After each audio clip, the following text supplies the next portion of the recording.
Ազգային ժողովի մեծարգո նախագահ, հարգելի փոխխոսնակ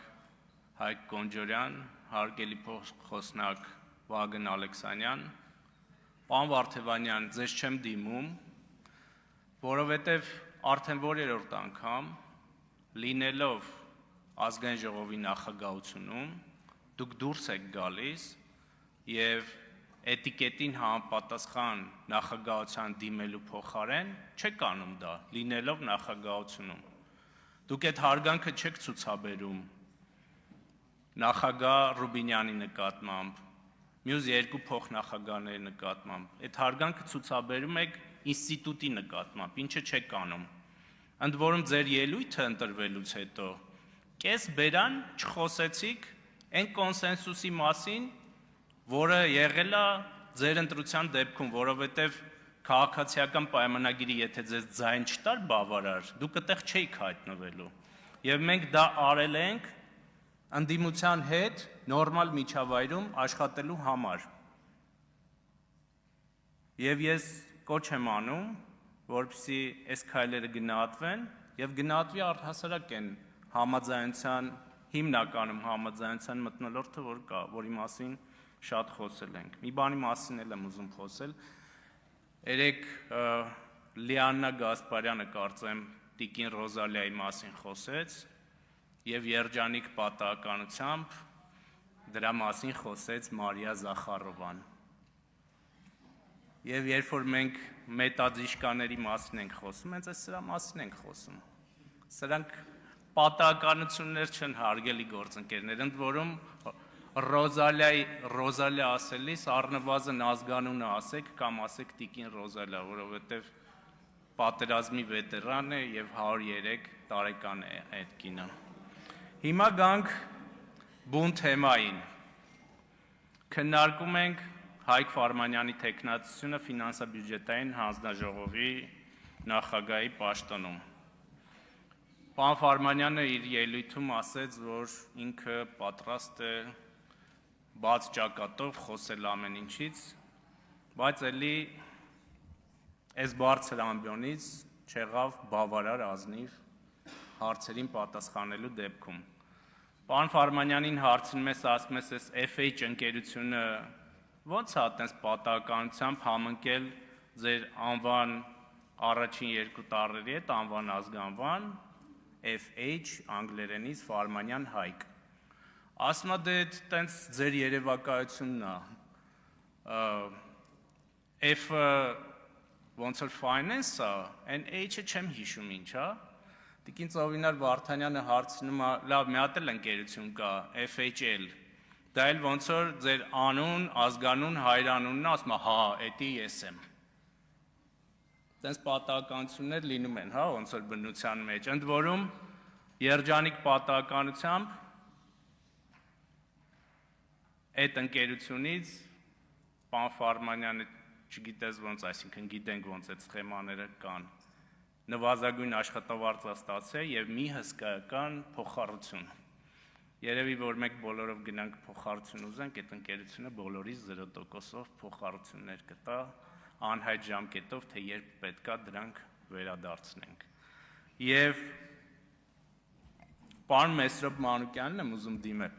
ստեղ չի։ Գևորգ Սաղոյանի մասին խոսեց, Արմեն Սաքապետյանի մասին խոսեց, եթե պրոբլեմ եք տեսել Սաղոյանի դեպքում, մենք պրոբլեմ չունենք, դիմեք դատախազություն, եթե ունեք այդքան խիզախություն, այս դեպքով էլ պարոն Ֆարմանյանի ես որոշակի խնդիրներ եմ տեսնում եւ իրավաբանների հետ խորհրդակցելուց հետո ամենայն հավանականությամբ իրավապահների կդիմեմ, բայց մի հատ պետքա խորհրդակցեմ, տեսնեմ այդտեղ ինչ պրոբլեմ կա, համեք է Սաքապետյանի մասին, որ խոսեց, ասում է, այ նայեք, Արմեն, ես չէի ուզում այս մարդկանց անունները տալ, այ նայեք, Սաքապետյանը խոսեց բանկային գաղտնիքի մասին, դրա համար իր դեմ ապօրինի գույքի հոդվածով գործ հարուցեցին, Սաղոյանը գլխարկ դրեց, իր դեմ գործ չհարուցեցին։ Ես որքան տեղեկացված եմ, այս Սաքապետյանի դեմ ամիսներ թե տարիներ առաջ է հարուցվել այդ ապօրինի գույքով գործ։ Սաքապետյանը մի քանի օր առաջ է խոսել բանկային գաղտնիքի մասին։ Եվ կարծում եմ, որ բավարար լրջություն է պետք ցուցաբերել այս ամբիոնի մոտ դուրս գալուց եւ խոսելիս։ Պարոն Ֆարմանյան, ես երեք ճիշտն ասած ընդմիջմանը ձեզ հետ ուզում էի խոսել նաեւ հավատարմագրային կառավարման մասին, որովհետեւ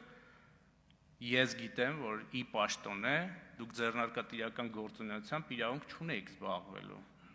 Եվ այդ ընկերությունները պետք է հավատարմագրային կառավարման տրված լինեն, դուք խուսափեցիք այդ պատասխանից, ստեղ էլ չպատասխանեցիք, արագ հեռացաք, իմիջիալոց այդ արագ հեռանալու մասին էլի։ Երեք արևի խավարում էր եւ աստղագիտական լայն նյութ կա մասնագետների համար ուսումնասիրելու, բայց կարծում եմ պարոն Ֆարմանյանի կարծիքի փոփոխությունը այն արագությամբ, որ երեք տեղի ունեցավ, նույնպես գիտնականների ուսումնասիրության լուրջ նյութ է, որովհետև 5 րոպե առաջ, կես ժամ առաջ ստեղ ասում էր, որ ապօրինի գույքի օրենքը ականա մեր պետության տակ, մեկ էլ եկավ մեմ էր դարել, տեսել եմ շորթերով YouTube-ում գնում է, ոնց է պարոն Ֆարմանյան ասում, այո, թալանը պետք է վերադարձնել։ Թալանը պետք է վերադարձնել։ Ռուբինյանի դիտարկումներն էր այտենց շատ տեղին, որ ասում էր մնում է պարզենք, թե ումից պետք է վերադարձնել։ Թրիփի մասին նույն լուսային արագությամբ փոխվեց կարծիքը եւ հանգարց միջանցքը դարձավ ճանապարհ։ Էլ ինչի մասին այտենց արագ փոխվեց կարծիքը։ Հիմնականում ասեցի, հարգելի գործընկերներ, երբ որ մենք այստեղ որոշակի կապերի մասին ենք խոսում, մենք այստեղ պարզապես պատգամավոր չենք ընտրում, էլի, որովհետև դուք ընտրվել եք, մենք հանձնաժողովի նախագահ ենք ընտրում։